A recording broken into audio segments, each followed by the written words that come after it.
da Canção Nova em um só lugar. Canção Nova Play. Eu queria começar com vocês, ainda no comecinho da Bíblia, Gênesis, capítulo 3, versículo 4.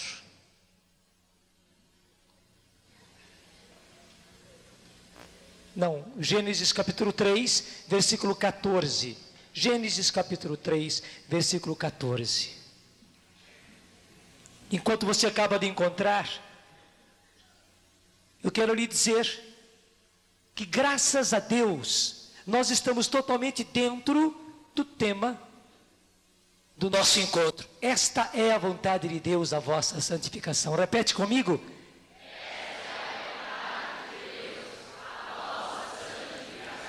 E o que nós tivemos na primeira parte da manhã não foi uma palestra, mas o Senhor fez aquilo que era o necessário para que isso acontecesse. O Senhor foi lá e mexeu e remexeu no nosso interior, e tocou tantas coisas, e curou tantas coisas, e libertou-nos de tantas coisas, tirou freios, tirou amarras. Ele foi ainda na nossa gestação, foi ainda na nossa concepção e foi aos nossos antepassados. Para quê? Para que se realize a vontade de Deus. Porque esta é a vontade de Deus. O quê? A vossa. Diga comigo, esta é a vontade de Deus, a minha santificação.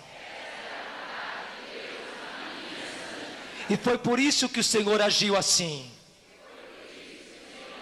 Muito obrigado, Senhor, pela beleza dessa manhã. O Senhor agiu fundo na minha pessoa, lá no fundo do meu coração, nos meandros da minha vida, para que a sua vontade se realize, a minha santificação. Eu aceito, Senhor, faça-se em mim segundo a vossa vontade. Faça-se em mim segundo a sua vontade. E a vossa vontade é esta: a minha santificação. Eu digo amém. Eu digo amém.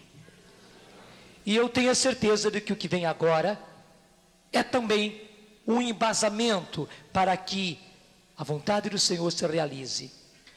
Logo depois da queda dos nossos primeiros pais, o que Deus diz? Ele faz a grande declaração da guerra espiritual. Versículo 14. Então o Senhor disse à serpente. Você sabe que não era simplesmente uma serpente? Você sabe que era realmente o inimigo? E aí não se trata de uma historinha. Não é uma historinha de fada. Não, não é.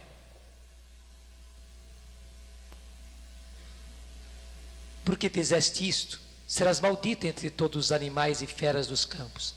Andarás de rastos sobre o teu ventre e comerás o pó todos os dias de tua vida. Leia comigo agora o versículo 15. Porém ódio entre ti e a mulher, entre a tua descendência e a dela. Esta te ferirá a cabeça e tu lhe ferirás o calcanhar. O Senhor está declarando guerra. Porém inimizade entre ti, serpente, e a mulher. E a mulher. Que mulher é esta? Maria. Mas eu já quero começar a dizer a você que na hora que foi declarada a guerra contra a mulher por excelência, a mulher que o Senhor já estava apresentando para ser a mãe do Salvador, aquela que traria o Salvador, o canal mais próximo para que o Salvador viesse,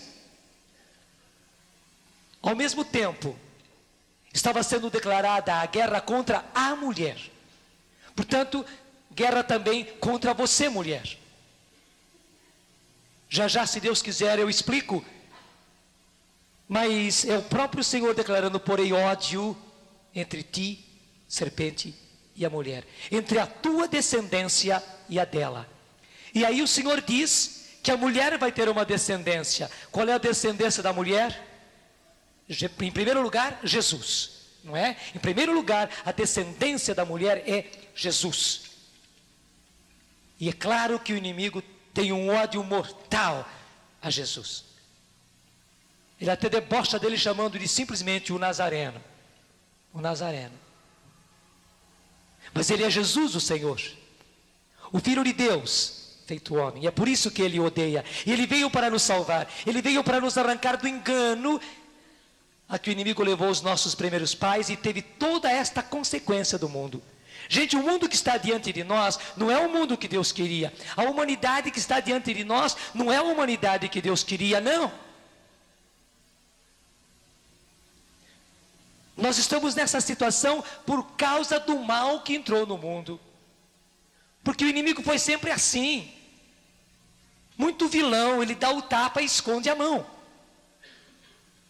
Ele se faz passar sempre pelo bonzinho. É ele que até coloca no nosso coração revolta contra Deus, dizendo: mas se Deus existe, por que essa miséria? Se Deus tem ação, se Deus é Deus, por que crianças morrem inocentes no hospital? Por que crianças sofrem? Por que aleijados existem? Ele mesmo coloca no nosso coração essa revolta. E o bandido não mostra que ele é a causa. Ele dá o tapa e esconde a mão. Todo este mal que está no mundo, foi ele quem trouxe. Foi o veneno dele que trouxe tudo isso. Nada disso veio de Deus. Nada disso veio de Deus, não. Foi ele quem inoculou tudo isso. Só que ele se faz passar sempre pelo bonzinho.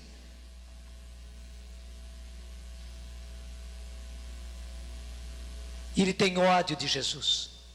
Tem ódio de Jesus, porque Jesus veio para nos salvar. E o ódio dele vai aumentando, porque ele sabe que a segunda vinda de Jesus está cada vez mais próxima. E portanto ele tem cada vez menos tempo. Porém, ódio entre ti e a mulher, entre a tua descendência. Portanto, aqui Deus está declarando que também a serpente tem uma descendência. E a descendência dela, entre a tua descendência e a descendência dela. A descendência dela, da mulher, é em primeiro lugar Jesus. Em segundo lugar, a descendência da mulher somos nós também. Se Deus quiser, no decorrer, vai ficar ainda mais claro. Esta te ferirá a cabeça, e tu lhe ferirás o calcanhar. Há duas interpretações aqui, e até os próprios exegetas vão para cá e para lá. Uma dizendo que quem vai ferir a cabeça é a mulher. Outra interpretação de que quem vai ferir é a descendência, Jesus. E na verdade são os dois. Maria fere a cabeça da serpente porque ela é a mãe do Salvador, porque ela é a mãe de Jesus. E Jesus fere a cabeça da serpente porque ele é o Senhor. Na verdade são os dois que ferem. E o bonito, meus irmãos, que aí está a vontade de Deus, que nós também, que somos a descendência da mulher, firamos a cabeça, esmaguemos a cabeça da serpente, mesmo que ela nos fira o calcanhar. Porque veja bem, tudo aquilo que Jesus passou, e foi terrível, foi a serpente lhe ferindo o calcanhar. Mas você sabe que há uma diferença total entre alguém te ferir o calcanhar e esmagar a cabeça.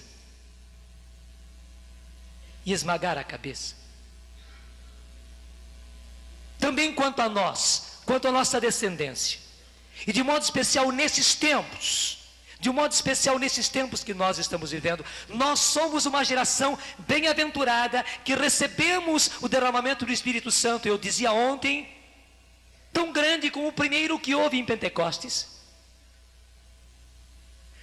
Mas justamente por isso, porque nós somos essa bem-aventurada geração, o inimigo veio com toda a fúria contra nós. E nós somos uma geração que está sendo ferida, atacada, agredida pelo inimigo, mas todo o nosso sofrimento, toda a nossa dor, tudo que nós estamos vendo, passando, sentindo, sofrendo, não é mais do que a serpente ferindo o nosso calcanhar. Mas Maria, a mãe do Salvador, o Salvador Jesus, e nós, descendência também desta bendita mulher, e descendência também desse bendito Senhor do céu e da terra, Jesus Cristo, nós vamos esmagar-lhe a cabeça em Jesus. E aí está o convite do Senhor, que você não seja alguém como Adão, como Eva, a ceder lugar ao inimigo, e fazer o jogo do inimigo, e viver subjugado pelo inimigo. E a gente é subjugado no engano dele. Ele sempre joga com o engano, ele sempre joga com a mentira, com o disfarce. E o Senhor não quer que nós sejamos ingênuos, e o Senhor não quer que nós sejamos inocentes, úteis na mão dele. Não, pelo contrário, que assim como Jesus declarou guerra contra o inimigo, assim como Maria declarou guerra contra o inimigo, que você declare guerra contra o inimigo. Não dá para fazer amizadezinha com ele, não dá para ceder território para ele, não dá para ceder lugarzinho para ele, não. Ou nós entramos em guerra, ou nós somos assolados e pegos. E o Senhor está dizendo que esta é uma guerra na qual nós estamos. Porém, inimizade entre ti, serpente, e a mulher, entre a tua descendência, serpente, e a descendência dela. E nós somos a descendência da mulher. Graças a Deus nós somos a descendência da mulher. E ela lhe esmagará a cabeça. Quem? Maria, Jesus, e nós a sua descendência. E ela lhe esmagará a cabeça. E é nessa certeza que nós precisamos viver. Passa um pouco para frente, nós vamos do primeiro livro ao último livro da Bíblia. Pega comigo agora Apocalipse, capítulo 12.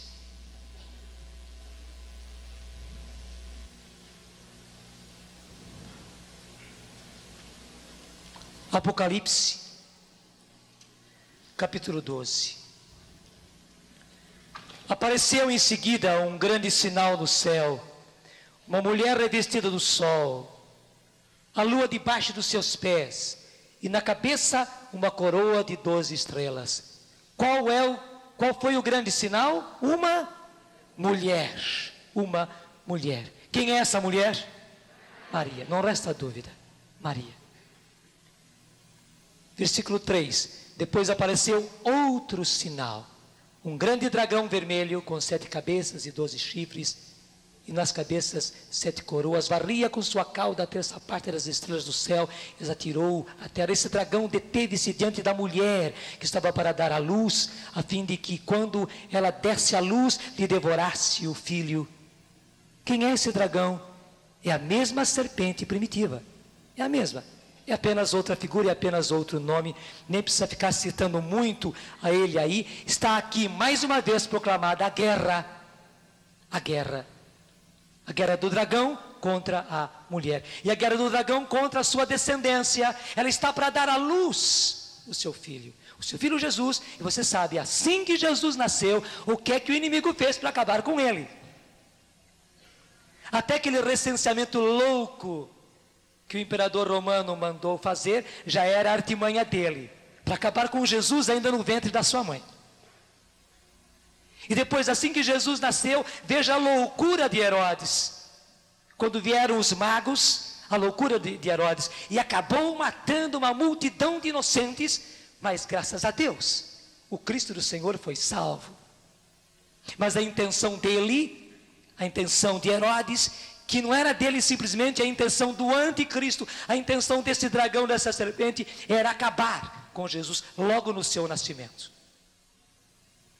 E não tenha dúvida, a intenção da serpente, a intenção do dragão é acabar com a descendência de Jesus.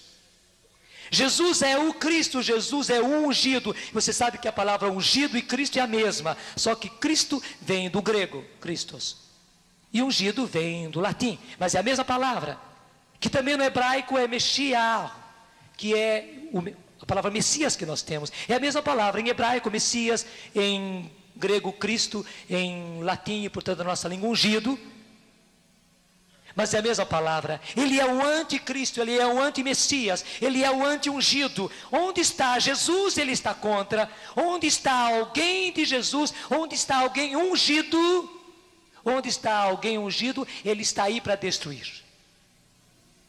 E saiba que você tem um tremendo inimigo, que não é apenas anti-Cristo Jesus, mas é anti todo Cristo. E Cristo quer dizer ungido. Se você é ungido, e graças a Deus você o é, se você recebeu essa grande graça do derramamento do Espírito Santo, saiba que você tem um inimigo. Queira ou não queira, o inimigo está aí. Não adianta desconhecer. Você está nesta batalha, aquela batalha que foi declarada no primeiro livro da Bíblia e que é declarada no último livro da Bíblia. Nós estamos dentro desta batalha. Saltemos para o versículo 12. Por isso alegrai-vos, ó céus, e todos vós que aí habitais, mas ó terra e mar, cuidado. Leia comigo agora, porque o demônio desceu para vós, cheio de grande ira, sabendo que pouco tempo lhe resta. Repete esse pedaço, porque o demônio desceu para vós, cheio de grande ira, sabendo que pouco tempo lhe resta. Gente, nós estamos vivendo este versículo. Nós estamos vivendo esse versículo. O inimigo, sabendo que pouco tempo lhe restava, veio sobre nós, sobre a nossa geração, com grande furor, com grande ira. É a guerra. Sobre nós, justamente, que recebemos a grande graça do derramamento do Espírito Santo. Ele veio sobre nós. E veio sobre nós com grande ira, porque sabia que pouco tempo lhe restava. Quando ele viu o derramamento do Espírito Santo, o que aconteceu, ele já entendeu tudo. Nós ainda não tínhamos entendido. Ele já tinha entendido tudo. Ele já sabia que era o final do tempo dele. E veio sobre nós, sobre a nossa geração. Eu quero repetir. Toda essa desgraça que começou a acontecer sobre nós a partir dos anos 60 veio daí. Que não foi apenas questão de música, não. As drogas, a bebida, toda essa degradação sexual, toda essa pornografia. E a queda dos casamentos que começou a acontecer cada vez mais. A revolta na juventude. Tudo isso, gente, não foi apenas uma questão sociológica. É fruto de uma guerra espiritual. E nós estamos embarcados nela, nós estamos embarcados nela, toda esta agressão que existe, e nós somos vítimas dessa agressão. Vocês de uma cidade como essa de São Paulo estão acostumados, infelizmente, a ver toda a agressão, toda a violência que nós estamos enfrentando, que não é apenas uma questão sociológica, não, é muito mais, é resultado de uma luta espiritual. E digo mais, nós na igreja, estamos embarcadíssimos nessa luta espiritual. Eu quero repetir rapidamente, o Concílio Vaticano II foi o grande momento em que Deus fez os odres. Aliás, Deus refez os odres, porque se eu vou colocar vinho novo, eu preciso estar com o odre preparado, senão o odre vai se arrebentar. Ainda mais se o vinho é novo, claro, ele vem forte, ele tem ainda força de fermentação, ele vai arrebentar os odres, E foi o que Deus fez. O Concílio Vaticano II foi inspirado.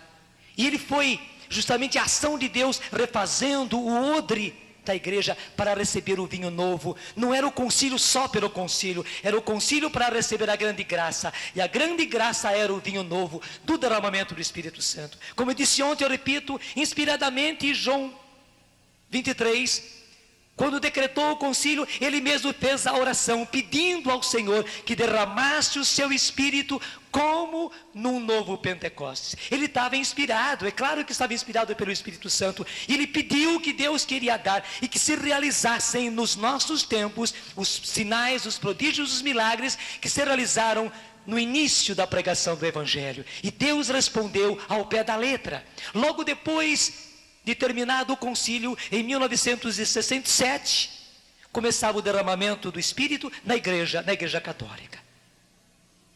Era o vinho novo vindo. Mas aí que está. Eu repito o que disse ontem. Era o trigo que Deus estava dando a nós, plantando em nós. O inimigo veio furioso e logo jogou o joio.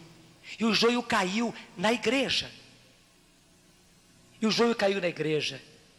E como é que se chama este joio? Esse joio se chama racionalismo. Eu não sei se você está bem por dentro disso.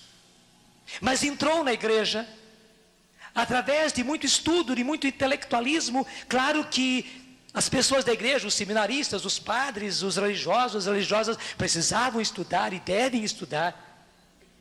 Mas o inimigo é astuto, ele pega brecha em tudo, ele pega as coisas boas e as muda.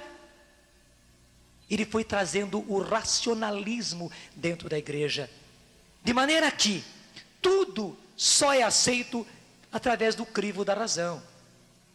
O que a minha razão aceita, tudo bem. O que a minha razão não aceita. E aí foi o terrível. Porque pelo racionalismo,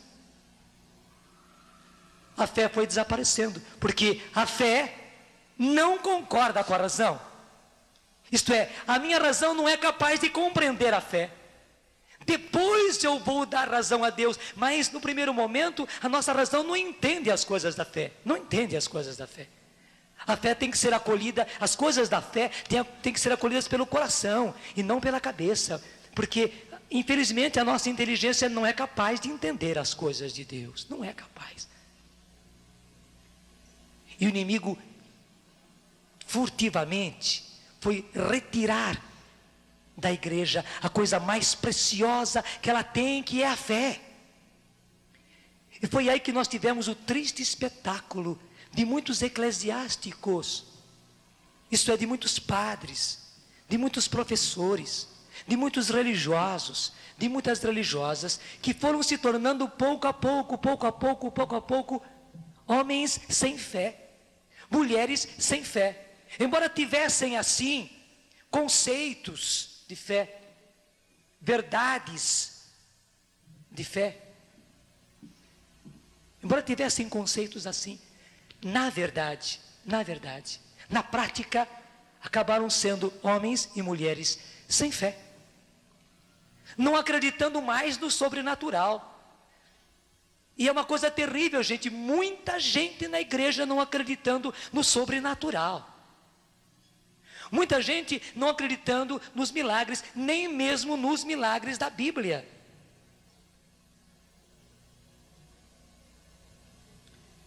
Nem mesmo nos milagres da Bíblia. Acho que vocês já viram o triste espetáculo de sacerdotes nas igrejas, nas pregações de domingo, até mesmo negando os milagres. E dizendo que não aconteceram, que até alguns deles debochando, que a multiplicação dos pães não é assim, e que a transformação da água em vinho não é desse jeito, e explicações até ridículas, né?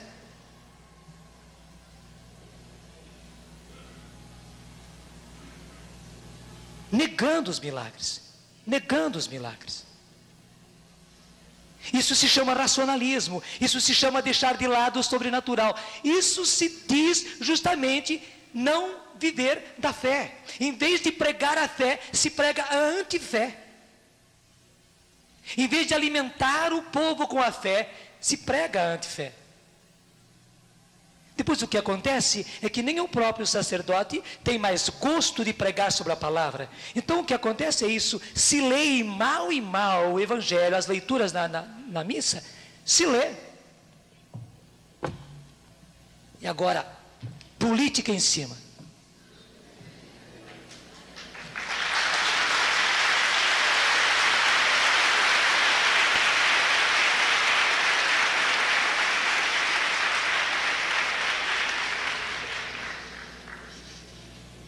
Isso se chama esvaziamento de fé. Nós dizendo isso, gente, nós não estamos aqui criticando, apontando o dedo, nós estamos deplorando, nós estamos chorando com a igreja. Porque o inimigo foi terrível, ele foi pegar o melhor da igreja, assim como ele foi pegar o melhor de nós. Ele foi pegar os nossos filhos, e lembra de toda a palestra de ontem, ele foi pegar os nossos filhos, e levar os nossos filhos para a bebida, para as drogas, para a prostituição, foi pegar as nossas meninas, o que nós temos de mais precioso, assim como ele foi terrível, e foi pegar o casamento de vocês, o matrimônio de vocês, o amor de vocês, o amor sofrido de vocês, o amor consagrado por Deus, no sacramento do matrimônio. Ele foi cruel, e foi pegar a coisa mais preciosa, ele foi pegar a família, a sua família, ele foi pegar as nossas famílias, sujo que ele é. Também na igreja, ele foi pegar o mais lindo, o mais precioso para Deus, o mais precioso para a igreja. Ele foi pegar os consagrados de Deus, os ungidos por Deus, os que receberam o sacramento da ordem, os que receberam justamente por sacramento serem pastores, e foi tirar justamente da mente e do coração deles a fé, porque foi pela fé que eles receberam tudo isso. Foi tirar deles a unção, porque pela unção é que eles se tornaram pastores. Foi pela unção que eles se tornaram os consagrados, e que eles se tornaram os condutores do povo. E na hora que a fé lhes foi tirada, eles não eram mais de nada, e o que o inimigo queria era isso justamente, eles mesmos ficaram esvaziados e se interrogando sobre a identidade do seu sacerdócio. Vocês veem quantos e quantos padres se perguntando da identidade do seu sacerdócio. Mas eu sou padre para quê? Eu sou padre para quê? O que significa ser padre? Que tristeza! Mas dizendo isso, nós não estamos fazendo condenação, nós estamos condenando o outro que foi sujo, que chegou até a fazer os nossos sacerdotes a duvidarem da sua identidade. O que eu sou, afinal das contas? Terrível que ele foi, sujo que ele foi, porque ele tirou o mais precioso, ele tirou a fé, e tirando a fé, tirou o gosto pela oração. Tirou o gosto pela oração. E a gente vê o triste espetáculo de muitos irmãos nossos, padres, de muitos irmãos e irmãs nossos, religiosos e religiosas, consagrados, que consagraram a vida a Deus, mas sobre os quais o inimigo foi terrível, porque eles eram consagrados. O inimigo veio sobre eles com furor e ira sobre eles, e os enganou como enganou os nossos primeiros pais.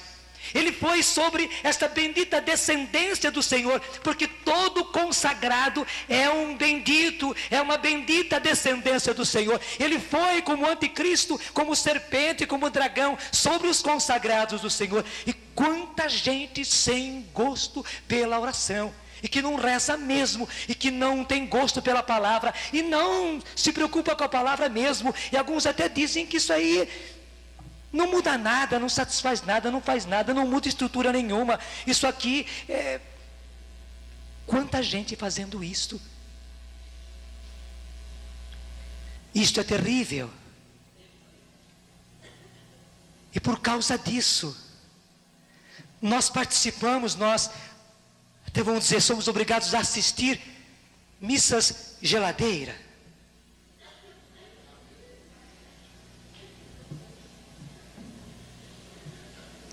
Parece um funcionário público,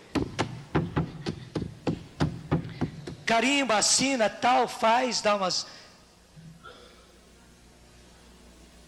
Se torna apenas um momento em que o povo veio, e aí eu posso falar o que eu quero, aquilo que me mandaram falar. Eu falo de política, eu falo de estruturas, eu falo de opressões, eu falo de ditadura, eu falo daquilo que eu faço. Eu tenho até um bom público que felizmente acredita em mim, porque eu ainda sou padre, que veio para um recinto muito privilegiado que é a igreja, e aí eu tenho a ocasião de lhes falar, mas perdi o sentido do sagrado, perdi o sentido do que estou fazendo. Na verdade, não estou rezando, na verdade eu estou fazendo alguma coisa ali, nem sei por que faço, e onde eu tenho a ocasião de dizer algumas coisas nas quais eu acredito,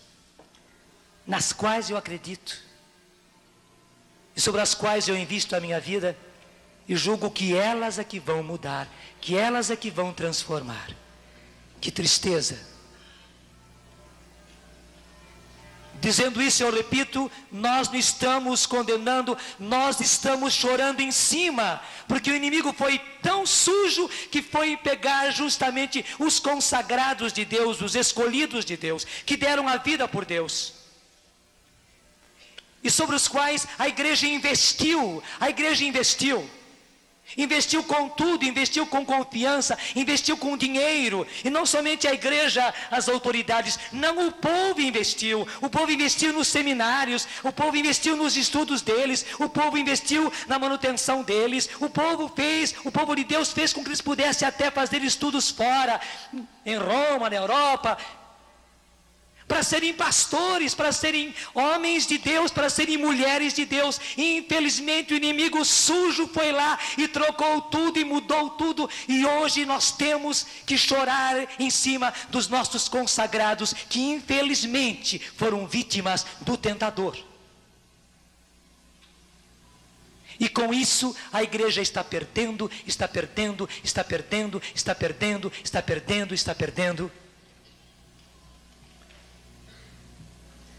ou não está perdendo com as seitas? Tá. Está ou não está perdendo as coisas mais preciosas que nós temos, que são os nossos filhos e as nossas filhas? Onde estão os nossos filhos? Onde estão os nossos filhos? Eles estão na igreja? Eles estão com o Senhor? Não. Os nossos filhos.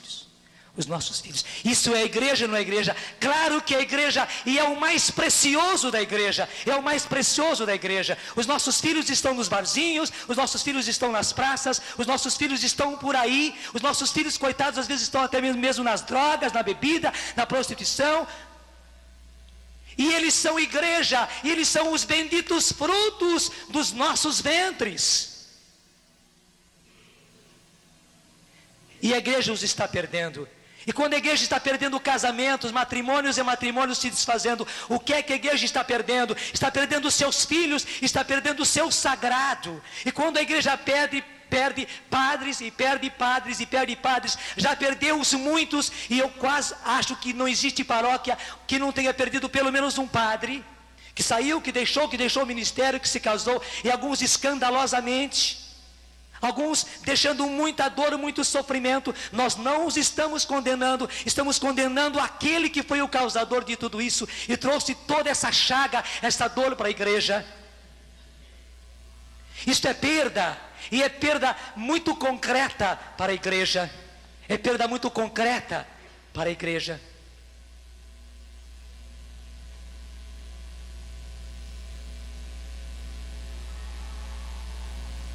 E a igreja precisa readquirir, resgatar tudo o que ela vem perdendo. Precisa.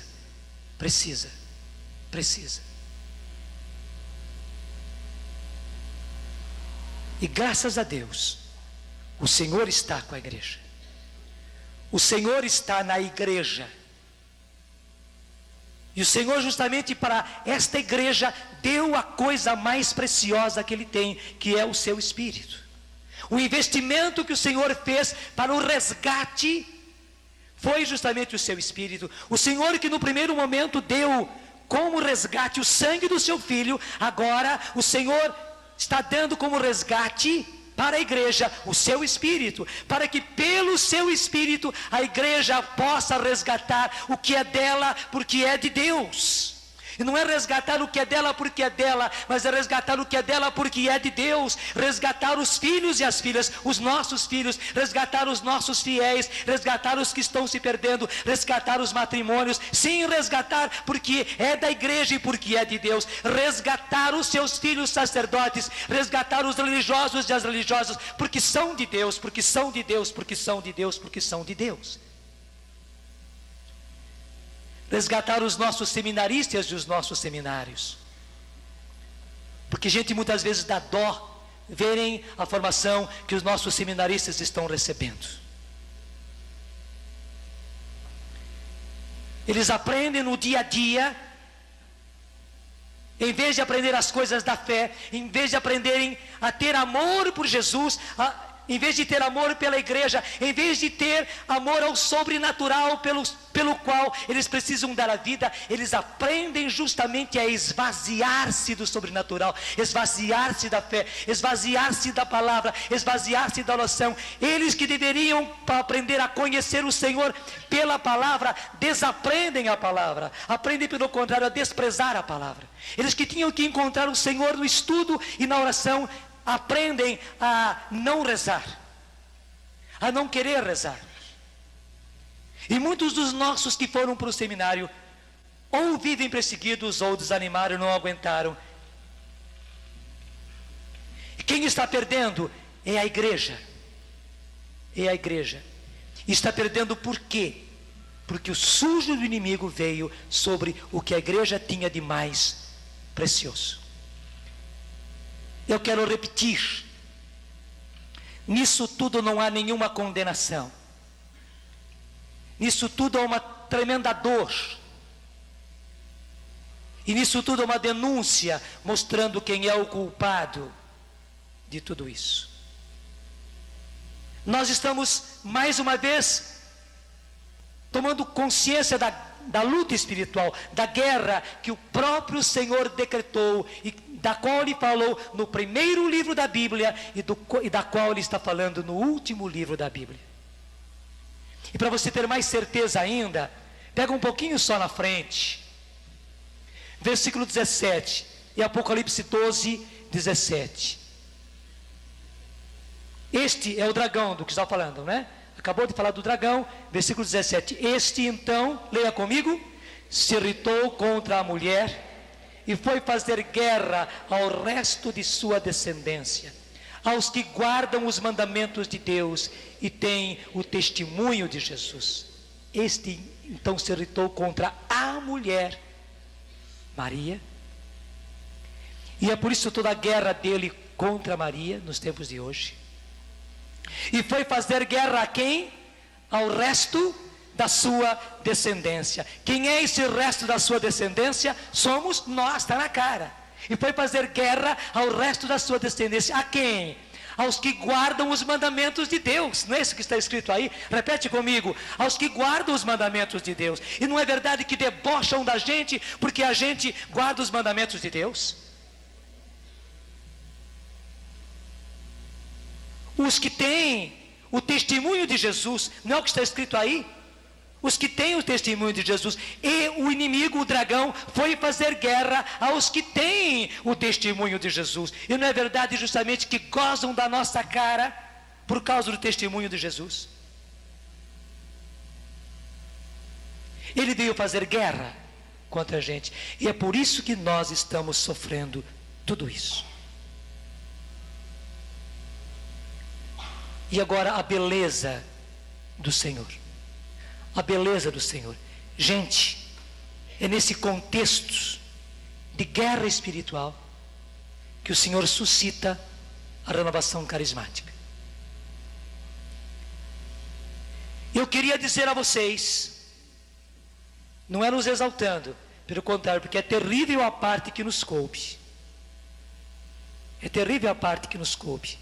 O Senhor escolheu a nós, como soldados, masculinos e femininos, da primeira fila, que são aqueles que vão realmente enfrentar o inimigo cara a cara, são os de primeira fila, para entrarem nesta batalha espiritual. O Senhor escolheu a nós. Escolheu a nós por causa da igreja, escolheu a nós por causa da nossa família que é a igreja, escolheu a nós por causa dos nossos que são igreja. O Senhor escolheu a nós por causa de Deus, porque somos de Deus e tudo isso é de Deus. Deus nos escolheu e nos encheu com o seu Espírito, e cheios do seu Espírito Ele nos colocou como soldados das primeiras filas para entrarmos em combate. E veja bem, em combate espiritual, em batalha espiritual contra o inimigo. Para quê? Para resgatar para a igreja e resgatar para Deus aquilo que é da igreja porque é de Deus.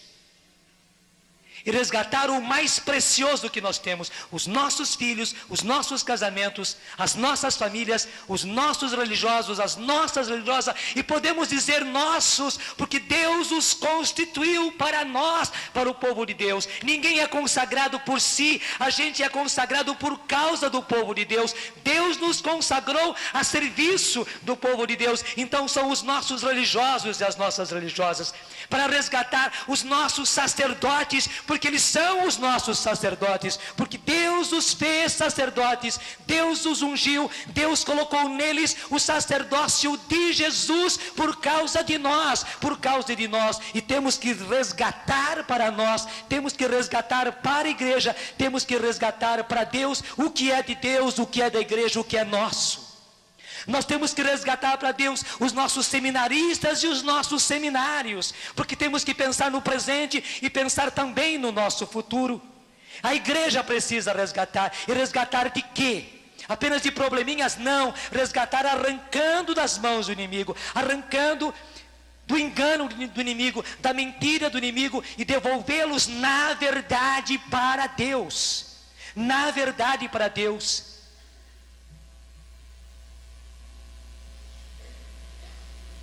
Estou me lembrando agora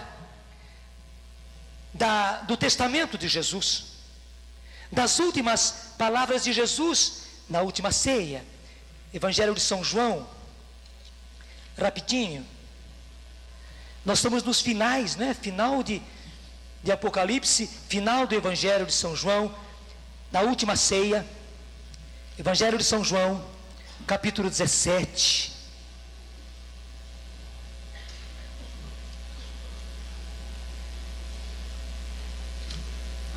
Eu começo a ler com vocês, ainda desde o versículo 13. É Jesus dizendo ao Pai, João 17, 13: mas agora vou para junto de ti, ó Pai. Dirijo-te esta oração enquanto estou no mundo, para que eles, que são os de Jesus, a descendência de Jesus, para que eles tenham a plenitude da minha alegria. Dei-lhes a tua palavra, mas o mundo os odeia, porque eles não são do mundo, como também eu não sou do mundo. Por que é que o mundo nos odeia? Porque nós não somos do mundo, como Jesus não é do mundo. Não peço que os tires do mundo, mas que os preserves do maligno. Esse mal pode ver na nota lá embaixo, não é? Não é apenas um mal, mas é um mal com letra maiúscula. Veja lá o versículo 15 na nota do mal, uma outra tradução do maligno, e essa é a tradução correta. Não peço que os tires do mundo, mas que os preserves do maligno. Versículo 16: eles não são do mundo, como também eu não sou do mundo.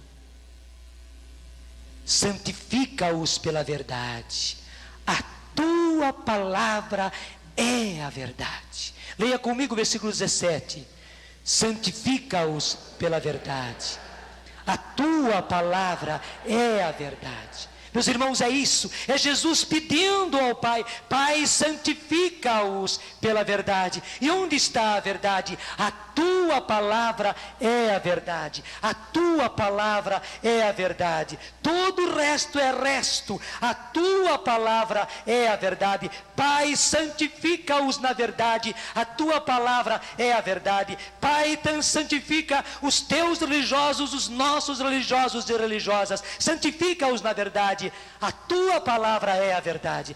Pai, santifica os nossos seminaristas, santifica-os na verdade, a tua palavra, Pai, é verdade. Todo o resto é resto. Pai, santifica os nossos sacerdotes, sim, ó Pai, santifica todos os nossos pastores, santifica-os na verdade. Onde está a verdade, ó Pai? A tua palavra é a verdade, a tua palavra é a verdade, a tua palavra é a verdade. O Senhor quer resgatar para si o que é dele, e quer resgatá-lo na verdade. E onde está a verdade? A verdade está na palavra, a verdade está na palavra. E quando se escapa da palavra, e quando se sai da palavra, e quando se desvia da palavra, daí todo engano vem, daí todo erro vem, e daí facilmente nós somos vítimas da malignidade do inimigo, nós somos vítimas da falsidade do inimigo, da covardia do inimigo, das mentiras do inimigo, e somos levados para cá e para lá, ao léu de toda a doutrina, de todo embuste, de toda mentira, de todo engano. Pai, santifica-os pela verdade. A tua palavra é a verdade. O Senhor quer resgatar para Ele o que é dele. Você começa a entender agora em que lugar está a renovação. A renovação está no meio da batalha. A renovação está no fogo da batalha. Você começa a compreender a preciosidade do que Deus está nos dando. Ontem não foi justamente a palavra de 2 Coríntios capítulo 10? Não é? Apenas recordando. E foi a beleza da tarde de ontem. 2 Coríntios capítulo 10, e nós pegávamos o versículo 3 e seguintes, porque ainda que vivamos na carne, não militamos segundo a carne, não são carnais as armas com que lutamos, são poderosas em Deus, capazes de arrasar fortificações. E o Senhor nos deu essas armas. E todo o nosso aprofundamento, todo o nosso encontro aqui está baseado na primeira carta aos Tessalonicenses. E vai comigo lá para a primeira carta aos Tessalonicenses, um pouco mais na frente. Primeira carta aos Tessalonicenses, já no capítulo 1. Eu começava com vocês ontem, no versículo 4, dizendo: sabemos, irmãos amados de Deus, que sois eleitos. E veja comigo agora o versículo 5, 1 Tessalonicenses 1, 5. Leia: o nosso evangelho vos foi pregado, não somente por palavra, mas também com poder, com o Espírito Santo, e com plena convicção. Sabeis o que temos sido entre vós para a vossa salvação. O nosso evangelho vos foi pregado, não somente por palavra, mas também com poder, com o Espírito Santo e com plena convicção. Tem uma nota lá embaixo, não tem? Viram lá a nota do versículo 5? O que está escrito? Leia comigo. Com poder. O que quer dizer isso? Com manifestações milagrosas de poder. Continua. Com o Espírito Santo. O que quer dizer? Manifestado nos carismas extraordinários. Graças a Deus, o nosso evangelho vos foi pregado. Pode aplaudir. Vocês entenderam?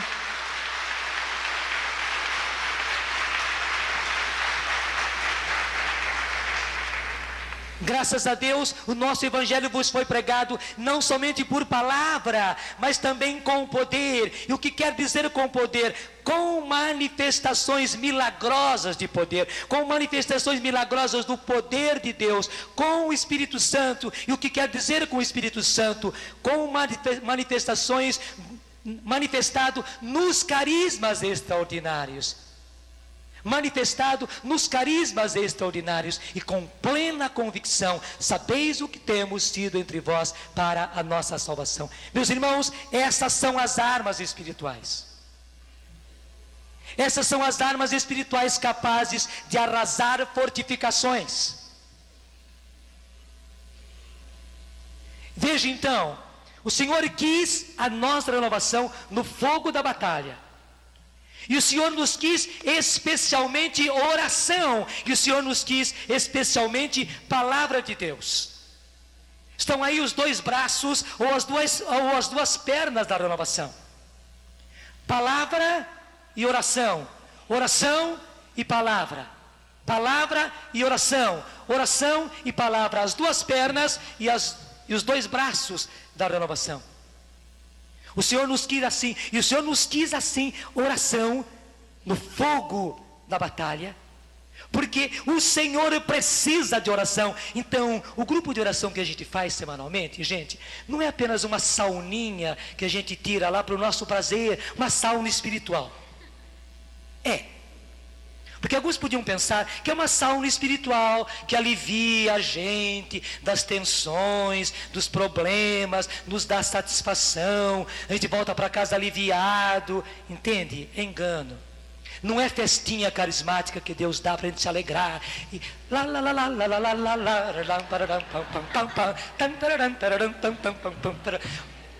não é apenas festinha. É linda a música, é maravilhosa. Não estou gozando, né? Eu gostei dela. Mas não é apenas festinha carismática, não. Pelo contrário, isso aí é repicar de caixas de batalha.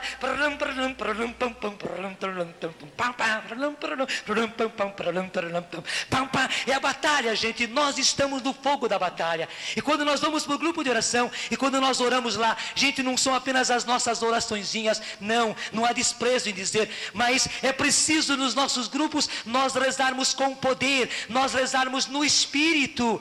E se não podemos livremente orar no Espírito, queremos ao máximo orar no Espírito, pelo menos dos nossos grupos, pelo menos nas equipes que são os encarregados do grupo, os coordenadores do grupo, os obstáculos do grupo. Precisamos orar no Espírito, porque a igreja precisa de oração, e de oração de poder, de oração do Espírito. A igreja precisa de armas poderosas para arrasar fortificações, porque o inimigo já entrou muito nos territórios que são de Deus. Ele já invadiu não somente a plateia, já invadiu o palco e caminhou pelo palco e pegou os microfones e jogou os microfones no chão e foi entrando e pegou os instrumentos e pegou a bateria. Está quase no fundo.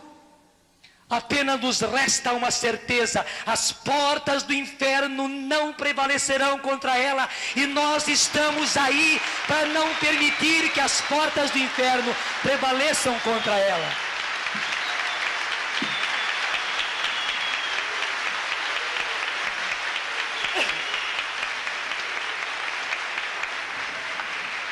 Gente, que sinal lindo vocês têm em plena catedral, na Sé, no centro de São Paulo, no coração dessa cidade, a maior cidade do Brasil, a mais progressista cidade do Brasil, a mais dinâmica cidade do Brasil e a mais perdida cidade do Brasil, a mais materialista cidade do Brasil. Lá no coração dessa cidade, todas as semanas, lá está um grupo grande de mais de 1000 pessoas orando e cantando os louvores do Senhor. E não é somente aquele grupo, não estou exaltando um só, não, estou dando um sinal, e esse é um sinal de todos os nossos grupos de oração, que mesmo em catacumba, estão lá louvando o Senhor, bendizendo o Senhor, orando no poder do Espírito, cantando no poder do Espírito, celebrando no poder do Espírito, por causa dessa batalha espiritual, no fogo da batalha, para impedir que as portas do inferno prevaleçam sobre a igreja, porque é a nossa igreja, é a igreja de Jesus, é a igreja do Pai,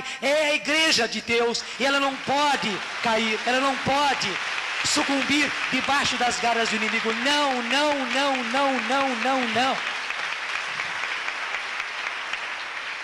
Assim como o inimigo não pode prevalecer sobre a igreja universal, as portas do inferno não podem prevalecer sobre a igreja de São Paulo, não pode. E é por isso que o Senhor nos colocou no fogo da batalha. Sofre, meu irmão, sofre, porque estar no fogo da batalha não é fácil. Mas você não está apenas aí para receber uma sauninha espiritual a cada semana, não. Você está indo cada semana para se preparar, para durante a semana inteira ser guerreiro. Mesmo enfermo, eu sou guerreiro, e sou guerreiro numa batalha espiritual, na qual eu estou defendendo a minha mãe, eu estou defendendo a igreja, eu estou retirando a igreja debaixo do poder do maligno, para que as portas do inferno não prevaleçam contra ela. Eu não estou contra a igreja, pelo contrário, cada um de nós está a favor da igreja, no resgate da igreja, porque a igreja é nossa, a igreja é de Deus, e nós temos que dar a Deus aquilo que é de Deus, e temos que dar também a nós aquilo que é nosso. O inimigo não pode prevalecer sobre a igreja. E se você ora na sua paróquia, se você ora na sua região, se você tem 1 e 2 e não sei quantos grupos na sua paróquia, na sua região, bendito seja, porque lá são os redutos onde se faz a batalha espiritual, porque É preciso que haja oração, oração, oração, oração, oração, oração, para vencermos a batalha espiritual, porque a igreja é a igreja, e nós temos que dar a Deus aquilo que é de Deus, e temos que dar para o nosso povo aquilo que é do nosso povo. A igreja é do povo de Deus, e a igreja vive para o povo de Deus, para dar fé ao povo de Deus, para dar os dons ao povo de Deus, para dar Deus ao povo de Deus. E nós estamos aí nessa batalha, para que o inimigo não vença sobre aquilo que é de Deus.